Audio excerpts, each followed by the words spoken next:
சாக்கடை திட்டிட்டு இருக்காங்க. ஆயிரம் ஆயிரம் வாவல ஆயிரம் ஆயிரம் 1000 உங்களுக்கு 1000 யாரு காடுகளுக்கு 1000 ரூபாய் என்ன தொடாதுண்ணா என்ன 1000 ரூபாய் கேள்விக்கு 1000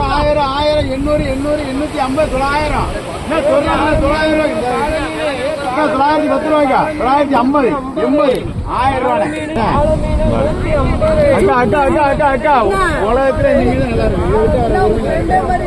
1000 ரூபாய் 1010 20 அவங்க வீட்டுக்கு போட்டு கொண்டு போறாங்க 1050 ரூபாய்க்கா என்ன வீட்டுக்கு கொண்டு போறாங்க இல்ல கம்மி இல்ல விலை போகும் 1080 90 1000 இந்த அக்கா 1000 இந்த அக்காக்கள் இந்த அக்காக்கள் 1090 அக்கா 1100 110 1110 ரூபா 120 1120 நீங்க அடுத்த நாள் தான் மீன் கிடைக்காது 70